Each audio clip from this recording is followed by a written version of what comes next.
Welcome back to Noah has to shoot outside his house because his quarantined family is loud. Anyway, I'm in my garage right now, as you can see here. Maybe I have my iPhone as my mic, and we're just making it work here during these interesting times. And I'm having some major deja vu, not just because I wake up and live in the same space and I don't go outside the house, but you know, I feel like I just did this a month ago. I woke up super late and people were like, hey, there's a new Apple product.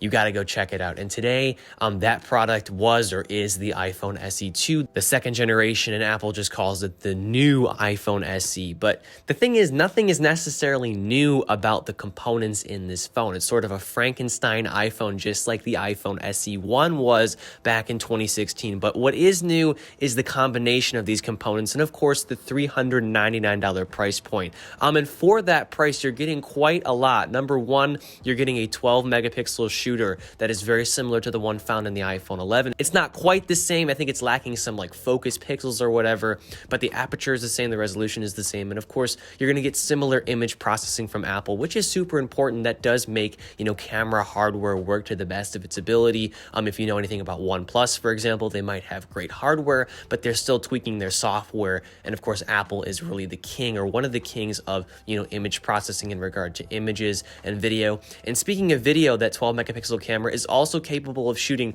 4K 60. Someone actually left me a comment saying I didn't see any 4K 60 recording capability. I'm super sad. It exists. I think what you saw on the Apple website is, you know, like this, some kind of like HDR optimized 4K shooting. I think it works up to 30 frames a second, but I think that's the same deal for the iPhone 11 and the iPhone 11 Pro. I might be wrong, but yeah, you do get 4K 60 video with the iPhone SE2, which is super great. You also get a 7 megapixel front facing camera, and interestingly enough, you get portrait mode with both of these cameras, despite the fact that this phone lacks any depth sensing tech. There's no Face ID. You do get Touch ID, which is still great. You know, second generation, it works super accurately and quickly. But yeah, we get portrait mode on the back and the front, which is really awesome. It's going to be, of course, done in software, but if they could do it with the iPhone XR with the back facing camera, the single one that was on that, they can make it work. And I'm really happy that they brought it to the front facing camera as well at this affordable price point.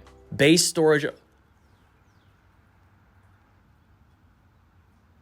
I don't got nothing for you, friend. I don't got anything.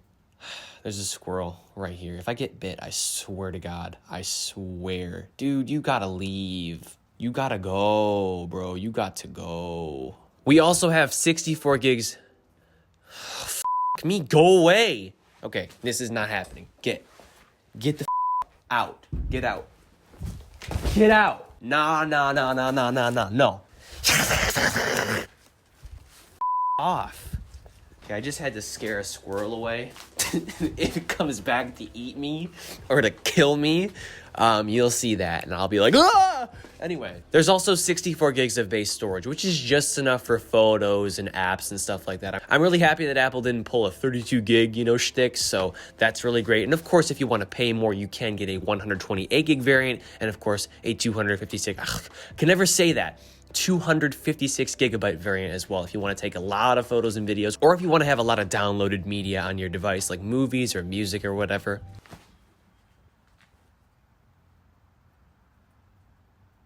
We also get wireless charging with this device. I mean, why else would the back be made out of glass? And finally, and most importantly, we get the best mobile SoC on the market in this $400 phone, and that is the A13 Bionic. Great for gameplay, and of course, great for pushing the iOS 13 and upcoming iOS 14 experience beautifully on this hardware. The only catch is, of course, the design of this phone is older, right? It looks like an iPhone 8, and of course, like an iPhone 6, like we've seen since 2014. And the display is smaller, it's not, you know, edge to edge, and it is the Retina HD quality. But these aspects aren't necessarily bad. The iPhone 8 still looks really decent, and it does scream quality even in 2020. Although it looks outdated, it's still going to feel great in the hand. And they have made this phone look a little bit more modern. Like, they've adjusted the Apple logo to look just like it does on the iPhone 11, for example, right in the middle. And of course, the colors look great regardless of the old design. It comes in white, black, and red. And as for the display too, it's kind of part of this device's charm. While it may not be the highest resolution, it still has true True Tone, and its size is compact. This is a compact phone for people who don't necessarily want a 6.1 inch display or a 6.5 inch display like I have here on my iPhone 11 Pro Max. So yeah, it's part of this phone's thing to begin with. So the design and the display, although they are the most outdated parts of this phone, they're not necessarily wholly negative aspects of it. Really exciting stuff. I'm so happy that Apple has brought back the SE2. It was a hit in 2016, and I think it's going to be a hit now. And since I am ordering all three colors, I thought I would do another giveaway. And before I continue with the details, I can't be doing this all the time. I mean, people think like I have an unlimited budget. That is absolutely not the case. The only reason I can do things like this is because of you guys. Your subscriptions, your likes, your comments, your interaction with my content makes everything on this channel possible, from me being able to buy the new iPad Pros just to cover, to me being able to give away one. So like, this is something I want to do sparingly. I want to give back to you guys. You guys, once again, are the reason I do this for a living, and I cannot thank you enough. And I'm super excited about this phone, and I want to share two of them with you guys because I have no use for all three. I only need one to do a majority of my coverage and to gain an understanding of this new budget smartphone.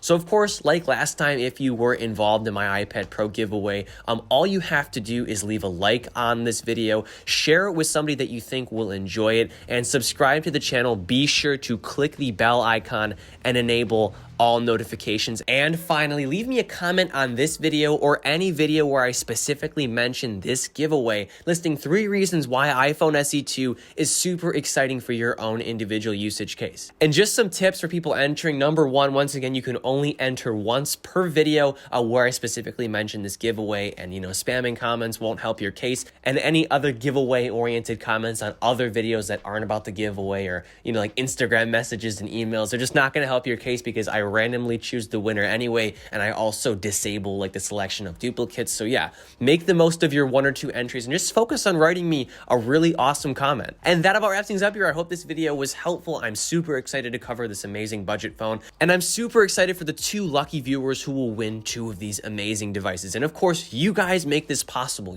I couldn't do any of this without your viewership and your subscriptions and your likes and your comments. Of course, I can't do giveaways all the time. I have to be sparing with them because I have a limited budget, and I have to buy all the tech that I cover. I don't know if you know that just because I'm at 100K doesn't mean OnePlus and Apple and Samsung and a bunch of other companies are sending me review units. That is something that I have to do. I have to be mindful of the revenue that I make and invest that revenue into products that you guys want to see. So please understand that I can't do giveaways all the time, but I'm really happy to do this for you. I'd really appreciate it, once again, if you leave a like on this video, comment if you have any questions, suggestions, or opinions, and of course, subscribe for more content like this. And as always, I'm Noah, and I will catch you all in the next one.